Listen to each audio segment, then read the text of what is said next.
5월 4일 월요일 새벽 예배 본문의 말씀은 고린도 후서 3장 12절로 18절까지 말씀이 되겠습니다. 5월 4일 월요일 새벽 예배 본문의 말씀은 고린도 후서 3장 12절로 18절까지의 말씀을 통해서 함께 은혜를 나누도록 하겠습니다. 우리가 어제 그 본문에서 사도 바울은 자신의 사도권에 대해서, 사도직에 대해서 새 언약의 일꾼이다라는 표현을 썼습니다. 3장 6절에 보면 새 언약의 일꾼. 그러면 옛 언약의 일꾼들은 지금 고린도 교회를 어지럽히고 있는 그 율법주의적이고 또 종이 추천서를 가지고 자신들이 사도라고 하고 바울의 사도권을 의심하고 추천서가 없는 바울을 깎아내리고 교회를 어지럽히고 있는 그들은 옛 언약의 일꾼. 그래서 그것과 비교해서 사도 바울은 자신이 새 언약의 일꾼이라고 표현하고 있고 그것이 더 영광스럽다 라는 사실을 지금 본문에서 언급을 하고 있습니다. 그래서 그 사도 바울은 오늘 본문 그 단락에서 그 출애굽기 34장에 모세가 십계명을 받으러 하나님 앞에 그 시내산에 올라갔을 때 그 수건을 쓰고 내려오는 사건이 있습니다. 그것을 예로 들어서 이제 비유를 들어서 그 예를 들어서 이제 소개하는 그 비교하는 이제 말씀이 나옵니다. 그래서 출애굽기 34장에 모세가 그 이스라엘 자손들에게 산에서 내려올 때에 자신의 얼굴의 광채, 그 빛나는 광채 때문에 그 하나님의 임재를 쉐키나 그 하나님의 임재 때문에 자신의 얼굴에서 광채가 났단 말이에요. 그것 때문에 두려워해서 그 백성들이 두려워할까봐 수건을 쓴 것으로 말씀하고 있단 말이에요. 34장 30절 이하에. 그런데 바울은 모세가 자신의 얼굴에서 광채가 사라지는 것을 이스라엘 백성들에게 보이지 않으려고 수건을 쓴 것으로 재해석을 하고 있습니다.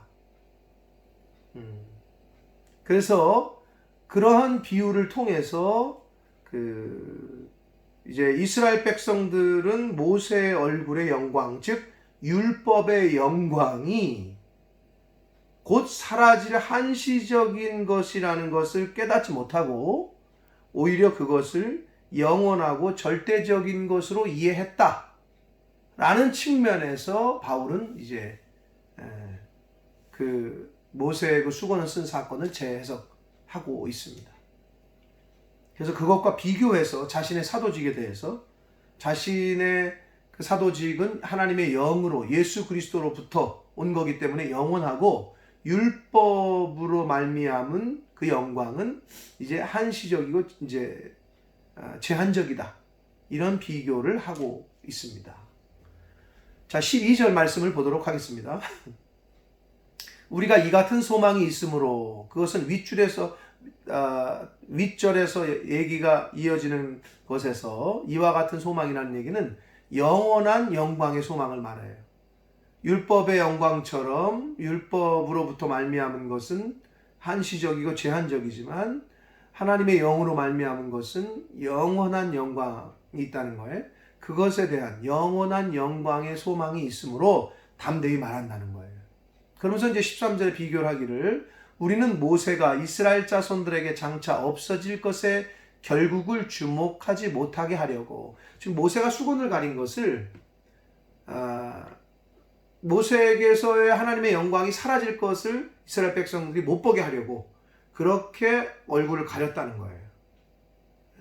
그러나 자신은 그 얼굴에 쓴 것 같이 아니하노라. 그 수건을 쓴 것 같이 아니한다라고 말하면서 자신에게 임한 자신이 받은 사도로서의 그 영광은 새 언약으로서의 일꾼으로서의 새 언약의 사도로서의 그 영광은 영원하다.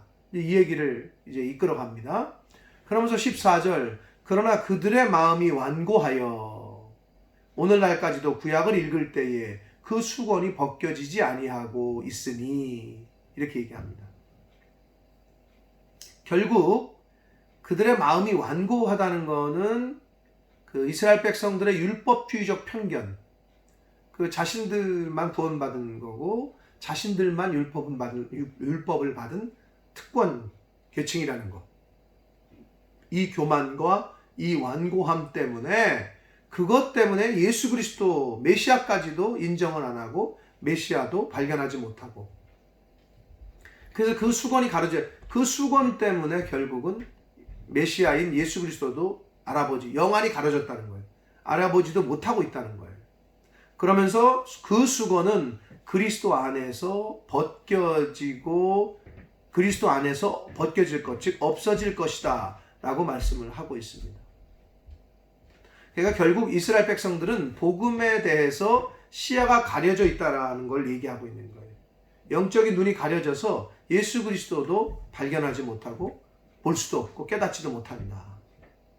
그래서 15절, 오늘까지 모세의 글을 읽을 때에 수건이 그 마음을 덮었다는 거예요.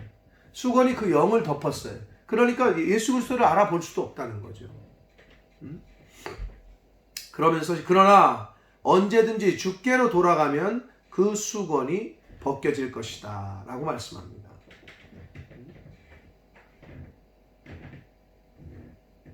그러니까 예수 그리스도에게로 돌아가면, 하나님의 말씀으로 돌아가면 그 수건이 벗겨질 것이다. 결국은 하나님의 계명이 순결하여 눈을 밝게 하도다 라고 하신 시편 19편의 말씀처럼 하나님의 말씀을 제대로 잘 영접하고 받아들이면 눈이 밝아져서 보게 된다는 거죠. 진리를 보게 되고 예수 그리스도를, 메시아를 발견하게 될 것이다 라고 말씀합니다. 그러면서 17절 말씀을 봅니다. 주는 영이시니 주의 영이 계신 곳에는, 성령으로 보셔도 됩니다. 성령이 계신 곳에는 자유가 있다. 예수 그리스도, 주는 영이시니 주의 영이 계신 곳에는 자유가 있다. 이거는 요한복음 8장 32절에 예수님께서 말씀하시기를 진리를 알지니 진리가 너희를 자유롭게 할 것이다 라고 하신 말씀과 같습니다. 일맥상통합니다. 하나님의 영이 임하면, D.L. 무디 선생님이 그런 말씀을 하셨다고 제가 며칠 전에도 말씀을 드린 것 같은데, 하나님의 성령은 우리에게 임하면 처음에 뭘 준다고요? 사랑을 주셔. 하나님의 사랑을 느끼게 해. 그리고 하나님의 성령은 그 다음에 우리에게 희망을 주셔요. 소망을 품게 해. 그리고 마지막에는 그 다음엔 자유를 주신다라고 D.L. 무디 목사님은 그렇게 말씀을 하셨단 말이에요. 그것처럼 하나님의 성령은 자유를 가져다 줍니다. 율법은 죄를 드러나게 하는 것 때문에 죄로 인해서 정죄당하고 그 죄의 굴레에 이렇게 있게 하지만, 하나님의 성령은 진리가 너희를 자유케 하리라. 주의 영이 계신 곳에는 자유가 있다. 자유를 주신다라고 말씀하고 있습니다. 그러니까 결국 이스라엘 그 고린도 교회에 그 문제됐던 그 추천서 가지고, 종이 추천서 가지고 바울의 추천서 없는 바울의 사도권을 문제시 삼았던 그들.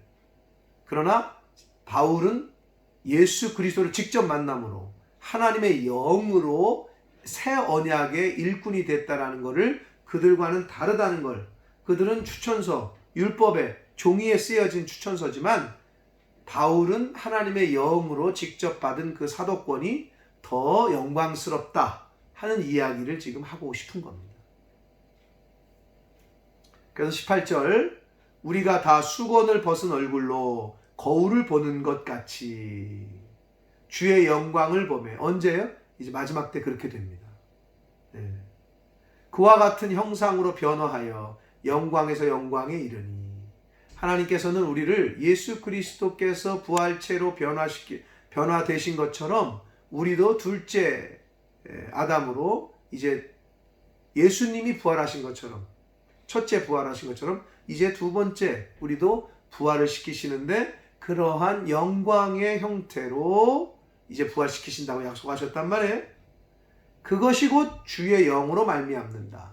성령으로 말미암는다. 예수 그리스도로 말미암는다. 이렇게 해석할 수 있습니다. 그러니까 결국은 이스라엘 백성들이 그 수건으로 마음이 가리워지고 영이 가리워져서 하나님의 크신 계획, 구원의 계획, 예수 그리스도 메시아를 알아보지 못하고 있는 것처럼 그 율법적인 편견과 그 완고함과 교만 때문에 예수 그리스도를 영접하지 않고 하는 그 어리석음, 그것처럼 고린도 교회 성도들에게 그 율법 종이 추천서를 가지고 지금 자신의 사도권에 대해서 왈가왈가하고 교회를 흔들고 있는 그들로부터 너희들은 하나님의 말씀으로 성령으로 복음으로 주의 영으로 그것에서 자유로워지고 자신의 그 사도권과 자신의 사도됨을 의심하지 말라 하는 측면에서 지금 구약에 십계명 받을 때 모세가 그 수건 덮었던 그거를 이야기를 하면서 비교하면서 지금 이야기를 하고 있습니다. 그래서 새 언약의 특징은 자유다. 이 자유가 율법에 속한 모든 속박으로부터 자유를 의미하고 이것은 하나님의 영, 주의 영이 주시는 선물이라는 말씀을 지금 하고 있습니다.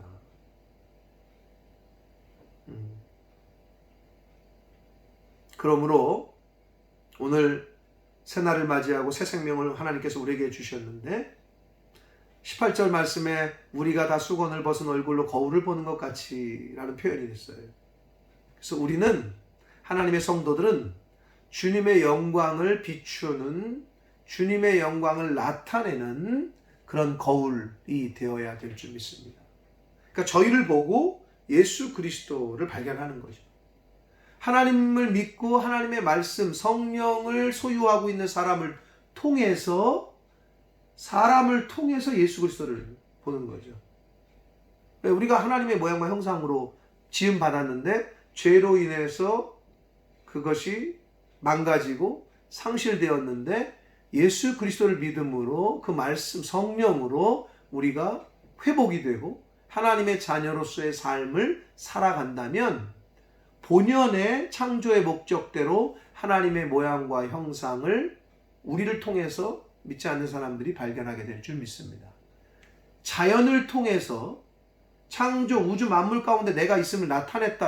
하나님이 그러셨단 말이에요. 그래서 우주 만물 자연을 보면 자연을 통해서 하나님을 느낄 수 있습니다. 그러나 직접적인 거는 하나님의 모양과 형상대로 지음을 받은 저와 여러분이란 말이에요. 그래서 우리가 하나님의 말씀대로 죄성을 버리고 옛사람을 죽이고 하나님의 말씀으로 우리가 계속해서 성장해 나가면 저와 여러분의 얼굴을 통해서 말을 통해서 삶을 통해서 예수 그리스도가 보여지게 될 줄 믿습니다. 그러므로 오늘 하루 살아가실 때 저와 여러분의 삶을 통해서 행동과 말을 통해서 주님의 영광을 나타내는 주님의 영광을 비추는 그런 거울과 같은 삶을 사시기를 축복합니다.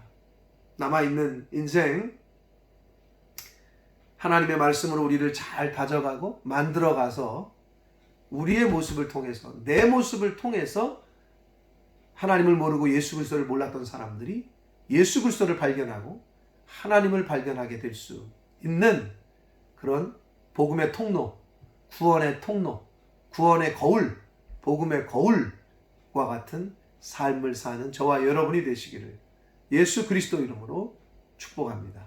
기도하겠습니다. 살아계신 하나님 아버지 감사합니다. 오늘도 새날 주셔서 감사합니다.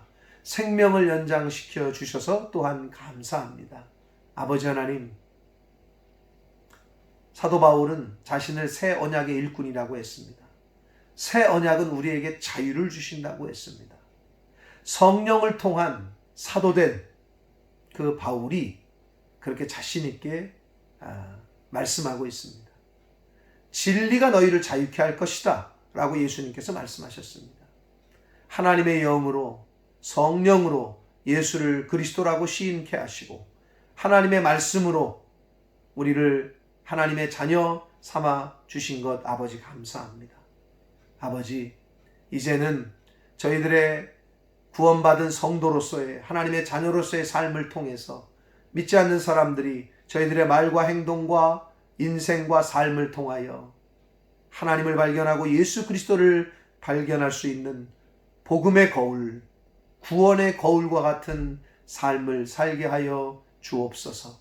저희들을 통하여 하나님이 발견되어지고 저희들의 삶을 통하여 예수 그리스도가 발견되어지는 인생을, 그러한 삶을 살아가는 오늘이 되게 해주시고 남은 인생이 되게 하여 주옵소서. 예수 그리스도 이름으로 축복하며 기도 올리옵나이다. 아멘.